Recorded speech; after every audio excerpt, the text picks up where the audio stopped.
Komentar menohok Susi Pujiastuti ke Ahmad Dhani gara-gara saran naturalisasi, cerminan isi kepala.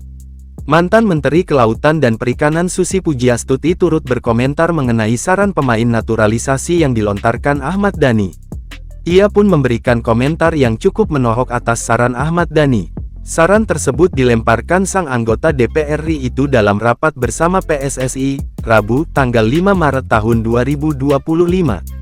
Potongan video mengenai peristiwa itu viral di media sosial. Bahkan mantan Menteri Kelautan dan Perikanan Susi Pujiastuti turut bersuara. Dalam quote retweetnya, Susi Pujiastuti pun melontarkan sentilan, bahwa kualitas perkataan seseorang mencerminkan isi dalam pikirannya. Apa yang dikatakan seseorang mencerminkan apa isi kepalanya. Cuitan ini diunggah di X pada Rabu, tanggal 5 Maret tahun 2025 kemarin. Seperti diketahui, Ahmad Dhani menyarankan Ketua PSSI Erick Thohir menaturalisasi pemain asing berusia 40 tahun.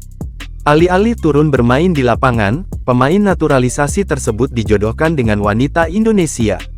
Sehingga, jika mereka nanti punya anak, diharapkan sang anak memiliki talenta bermain sepak bola dan bisa membela timnas Indonesia di kemudian hari. Selain itu, suami Mulan Jamila itu sampai menyinggung soal poligami 4 istri jika pemain yang dinaturalisasi itu muslim. Lalu naturalisasi tidak harus itu pemain.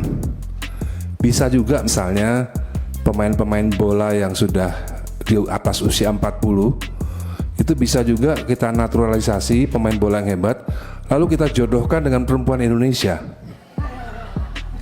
Nah, anaknya itu yang kita harapkan menjadi pemain bola yang bagus juga. Ini pemikirannya agak out of the box Pak Erik, tapi bisa dianggarkan untuk 2026 programnya. Jadi pemain bola di atas 40 tahun yang mau dinaturalisasi dan mungkin yang duda, kita carikan jodoh di Indonesia Pak. Hah? Enggak, pemain perempuan enggak Pak. Kita cari yang dari laki-laki aja. Nah kalau laki-laki itu kan kita bisa cari, apalagi kalau muslim kan bisa 4 istrinya Pak.